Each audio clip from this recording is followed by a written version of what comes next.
అప్పుల బాధలు వెంటాడుతున్నాయా? అయితే 6 JVR వారి జాతిరత్నాలు ధరించండి.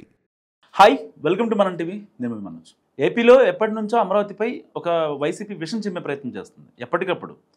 2014 నుంచి 19 వరకైనా, 19 నుంచి 24 వరకైనా. సో ఇప్పుడు 24 ఎలక్షన్ తర్వాత ఎప్పుడైతే ఓడిపోయిందో ఇప్పుడు మళ్ళీ ప్లేట్ మార్చింది. ఏంటంటే అమరావతికి మేము వ్యతిరేకం కాదు, వైజాగ్లో జగన్ ఉండరు, ఎట్టి పరిస్థితుల్లో అమరావతిలో ఉంటారంటూ మళ్ళీ ప్లేట్ మార్చింది. మరి భయపడిందా? ఎవరికి భయపడింది? మాట్లాడదాం. మనతో పాటు పొలిటికల్ అనలిస్ట్ కొత్త రవీంద్రబాబు గారు ఉన్నారు. నమస్కారం. నమస్తే సార్, ఏంటి సార్ వైసీపీ ఉన్నట్టుండి ప్లేట్ చేంజ్ చేయడానికి కారణం ఏంటంటారు? అసలు ప్లేటు మార్చింది వైసీపీ రాజధాని విషయంలో, యూటర్న్ తీసుకుంది. అమరావతి మీద విషం చిమ్మిన వైఎస్ఆర్ కాంగ్రెస్ పార్టీ ఇప్పుడు ఎందుకు ఈ టర్న్ తీసుకుంది అనేది ఇప్పుడు రకరకాల సోషల్ మీడియాలో భారీగా చర్చ జరుగుతూ ఉన్న అంశం. ఎందుకంటే నిన్న విజయవాడ కేంద్రంగా సజ్జల రామకృష్ణారెడ్డి గారు ఇచ్చిన స్టేట్మెంటు వీటన్నిటికీ కారణం. ఆయన ఏమన్నారు ఒకసారి చెప్పుకొని దానికి కారణాలను విశ్లేషించే ప్రయత్నం చేద్దాం. ఆయన మాట్లాడుతూ అన్నారు, రాజధాని నుంచి మేము నెక్స్ట్ గెలిచినప్పుడు పరిపాలన చేస్తాము ఒకటి. రెండోది, మేము 3 రాజధానులను అనలేదే, వక్రీకరించారు అన్నాడు. ఎవరు వక్రీకరించాడు? ఆయన ఆన్ రికార్డు 3 రాజధానులు అని 3 ముక్కలు ఆటాడి ఆంధ్రప్రదేశ్ రాష్ట్రానికి రాజధాని లేని రాష్ట్రంగా ఈరోజు నిలబెట్టారు పటంలో, భారతదేశ పటంలో. అంత పచ్చి అబద్ధాలు చెప్తా ఉన్నారు ఒకటి.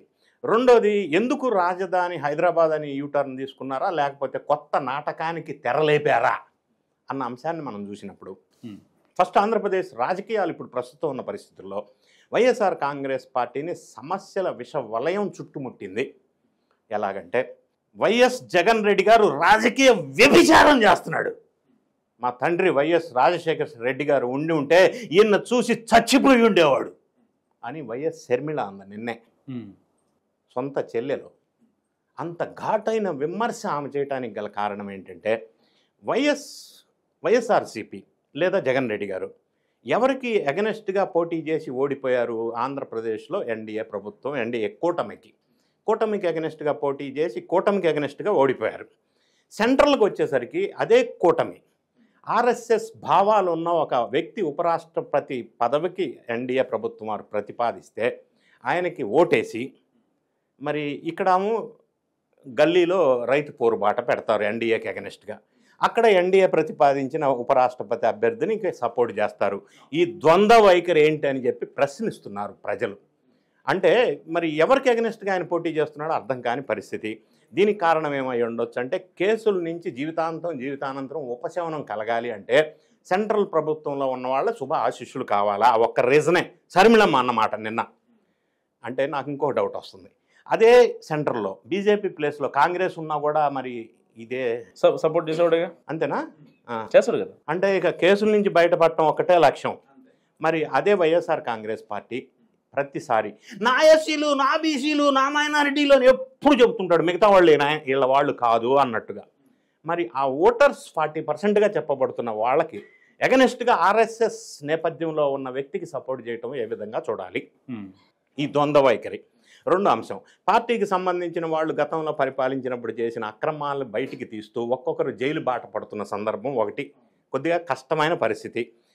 లిక్కర్ స్కామ్ ఎప్పుడు తాడేపల్లి ప్యాలెస్ చుట్టుకుంటుందో అని భయాందోళనలో ఉన్న పరిస్థితి. ఈ మాట ఎందుకు అంటున్నానంటే, వాళ్ళ పిఏ వరకు వచ్చింది. పిఏగా చెప్పబడుతున్న, వాళ్ళ చుట్టంగా చెప్పబడుతున్న నర్రెడ్డి సునీల్ రెడ్డి విచారణలో చాలా విషయాలు, డాక్యుమెంట్స్ వెలుగులోకి వచ్చినాయి. అవి విశ్లేషణ చేస్తే అసలు అంతిమ లబ్ధిదారుడికి ఈయనకే కనెక్షన్ అనేది బయటకు వస్తుంది. మూడవది, నారాయణ స్వామి ఫోన్ ఒకటి విశ్లేషణకు పంపించారు ఫోరెన్సిక్ ల్యాబొరేటరీకి. అందులో ఇంకా విశ్లేషణకు వస్తే ఎక్కడ చుట్టుకుంటుందో అన్న ఒక భయం. మూడవది, అసెంబ్లీకి వెళ్ళొద్దు అంటాడు, వెళ్ళటంలా మారాన్ చేస్తున్నాడు ప్రతిపక్ష హోదా ఇమ్మని. ఇదే జగన్ రెడ్డి గారు గతంలో 23 సీట్స్ ఉన్న టీడీపీని 5 తగ్గితే నీకు ప్రతిపక్ష హోదా ఉండదు తెలుసా అన్నాడు అసెంబ్లీలో. అంటే ప్రతిపక్ష హోదా కావాలంటే 18 మంది ఉండాలా, 10% ఉండాలా అని ఆయన గతంలో మాట్లాడి, ఈరోజు నాకు ప్రతిపక్ష హోదా ఇవ్వలేదు, అసెంబ్లీకి వెళ్ళను అంటాడు. ఇప్పుడు వెళ్ళకపోతే ఈ 10 మంది ఎమ్మెల్యేలు మొత్తం గంపగొత్తగా పక్కకి వెళ్ళిపోతే ఆయన పార్టీ ఉంటుందా? పార్టీ పరిస్థితి ఏంటి? ఇదొక విషమ పరిస్థితి, ఛాలెంజెస్ ఆయన ఎదుర్కొంటున్న సందర్భం. ఇంకొక అంశం మనం పరిశీలించినట్టయితే, ఈ స్కామ్స్ ఎప్పుడు ఎక్కడ చుట్టుకుంటుందో తెలియని పరిస్థితి, అధ్వానమైన పరిస్థితి.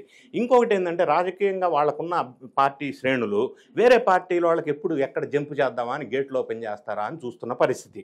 ఇన్ని క్రిటికల్ సిచ్యువేషన్స్ ఛాలెంజెస్ ఫేస్ చేస్తున్న పరిస్థితుల్లో వీళ్ళ నుంచి డైవర్షన్ చేయాలా? ఇంకొక అంశం యాడింగ్ టు దిస్, కూటమి ప్రభుత్వం ప్రజల మెజారిటీని అభినందనని ఎక్కువగా క్యాప్చర్ చేస్తున్న సందర్భం పల్స్ ఆఫ్ ద పీపుల్ చూసినట్టయితే. అంటే సూపర్ 6 అమలు కాదు అని వీళ్ళు అనుకున్నారు. సూపర్ 6 సక్సెస్ఫుల్గా 95% అమలు చేసిన తర్వాత ప్రజల మూడంతా అటు షిఫ్ట్ అయిన నేపథ్యం కూడా ఇంకొక కారణం ఉంది. ఇన్ని కారణాల మధ్యలో అమరావతి ప్రస్తావన తీసుకొచ్చారు. అమరావతికి మళ్ళీ నెక్స్ట్ అక్కడే ఉంచుతామని చెప్పబడుతున్న వీళ్ళు ఈ మధ్యకాలంలో వాళ్ళకి సంబంధించిన సోషల్ మీడియాలో అమరావతి మీద విషం చిమ్మారు. ఆడవాళ్ళు అమరావతి ఆడవాళ్ళని ఏమన్నారు, నేను చెప్పకూడని మాటలు అన్నారు. అమరావతికి పెట్టుబడులు వస్తూ ఉంటే రావద్దని లెటర్స్ రాసి ఆపేశారు. గతంలో అమరావతి రాజధానిగా 33,000 ఎకరాలు ఎక్విజేషన్కి నారా చంద్రబాబు నాయుడు గారు అసెంబ్లీలో ప్రతిపాదిస్తే 33,000 తక్కువ లేకుండా తీసుకోండి అమరావతికి మేము పూర్తి మద్దతు అని చక్కటి చిరునవ్వులతో చెప్పిన జగన్ రెడ్డి గారు అధికారంలోకి వచ్చిన తర్వాత అమరావతిని విధ్వంసం చేసిన మాట వాస్తవం కాదా? విషం చెమ్మిన మాట వాస్తవం కాదా? అమరావతి రైతుల మీద కేసులు పెట్టిన మాట వాస్తవం కాదా? పెట్టుబడులు రాకుండా చేసిన మాట వాస్తవం కాదా? డెవలప్మెంట్ లేకుండా చేసిన మాట వాస్తవం కాదా? మరి ఇన్ని నాటకాలు ఆడి ఈరోజు అమరావతి మళ్ళీ కేంద్రంగా చేసుకొని పరిపాలిస్తాము, అందుకే తాడేపల్లి ప్యాలెస్లో ఇల్లు కట్టుకున్నాడు అన్నాడు. మరి అది కరెక్ట్ అయితే వైజాగ్లో రిషికొండ ప్యాలెస్ 500 crores ఇన్వెస్ట్మెంట్ చేసి వైజాగ్ రాజధానిగా మేము అక్కడే ఉంటాం, అక్కడే పరిపాలిస్తామని గతంలో చెప్పి ఆ కార్యక్రమం చేసి ప్రజా సొమ్మును దుర్వినియోగం చేశారు కదా. అంటే ద్వంద్వ వైఖరి. ఇటువంటి ద్వంద్వ వైఖరి ఉన్న నేపథ్యంలో ఆంధ్రప్రదేశ్ రాష్ట్రంలో ఒక క్రెడిబిలిటీ లేని రాజకీయ పార్టీగా వైఎస్ఆర్ కాంగ్రెస్ పార్టీ ఇప్పుడు ప్రజలు గుర్తించారు. అటువంటి క్రెడిబిలిటీ లేని పార్టీ చెప్తే విశ్వసించే స్టేజ్లో ప్రజలు లేరు. మళ్ళీ అమరావతి మీద విషం చిమ్మి ఇప్పుడు అమరావతి కేంద్రంగా పరిపాలిస్తామని చెప్పడం అనేది ఒక కొత్త నాటకానికి తెరలేపినట్టుగా మనం స్పష్టంగా అర్థం చేసుకోవచ్చు. అంటే నిజంగా జగన్ మారడానికి సార్, జగన్ మారటం అనేది జరగదు. ఎందుకంటే ఒక విషన్ ఉన్న నాయకుడు ఆలోచన విధానం వేరుగా ఉంటుంది. రాష్ట్ర రాజధాని ఇట్లా ఉండాలి అని ఒక విషన్ చంద్రబాబు నాయుడు గారు. కానీ రాజధానిని విధ్వంసం చేసే విధ్వంసకరమైన ఆలోచనలో ఉన్న క్రిమినల్ బ్రెయిన్ ఉన్న పార్టీ ఒకవైపు. సో వాళ్ళు మారారు అని అనటం కంటే ఇన్నిసార్లు ద్వంద్వ వైఖరి అవలంబిస్తూ స్టాండ్ మార్చుకొని స్టాండ్ లేని పార్టీగా, క్రెడిబిలిటీ లేని పార్టీగా, ప్రజలు విశ్వాసం కోల్పోయిన పార్టీగా ఈ మాట అనడానికి కారణం ఏంటంటే వాళ్ళకి కంచు కోట లాంటి పులివెందుల్లో జడ్పీటీసీ ఎలక్షన్స్లో డిపాజిట్ కూడా రాని పరిస్థితి, అవమాన భారంతో ఉన్న పరిస్థితి ఎందుకు ఏర్పడింది అంటే ప్రజలు విశ్వసించే పరిస్థితిలో లేదు పార్టీ కానీ పార్టీ నాయకత్వం కానీ. అటువంటప్పుడు అమరావతిని మళ్ళీ కొత్త నాటకానికి తెరలేపే కాగా మళ్ళీ అమరావతి నుంచి పరిపాలిస్తాం, ఈ బిల్డింగ్స్ ఇంతవరకు చాలు. ఇంకొక మాట కూడా చెప్పాడు, విజయవాడ గుంటూరు మధ్యలో పరిపాలిస్తే సరిపోద్ది, బిల్డింగ్లు ఇట్లా ఉంటే ఇంకా ఇన్వెస్ట్మెంట్ అక్కర్లేదు. అమరావతి అనేది చాలా మాట్లాడు. అమరావతి అంటే ఒక బిల్డింగ్స్ కన్స్ట్రక్షన్ కాదు, ఒక నగరం అంటే ఎలా ఉండాలంటే ఉద్యోగ ఉపాధి అవకాశాలు పెంపొందించే విధంగా అందరికీ అవకాశాలు రావాలా, దాని ద్వారా రాష్ట్ర ప్రభుత్వానికి సంపద పెరగాల, సంపద సృష్టి జరగటం వల్ల రాష్ట్ర అభివృద్ధి జరగాల. ఇన్ని ఓవర్వ్యూ విషన్ ఉన్నటువంటి నాయకత్వంలో చంద్రబాబు నాయుడు గారు ఆలోచన చేస్తూ ఉంటే వీళ్ళు ఈరోజు సడన్గా వచ్చి అమరావతికి మేము రాజధానిగా పరిపాలిస్తాం ఓకే అని కొత్త నాటకానికి తెరలేపినట్టుగా మనకు అనిపిస్తూ ఉంది. ప్రజలు విశ్వసించే పరిస్థితుల్లో లేరు అనేది స్పష్టంగా అర్థమవుతా ఉంది. Thank you sir. Thank you. So ఇది రవీంద్రబాబు గారి అనాలిసిస్. చూస్తూనే ఉండండి మనం టీవీ.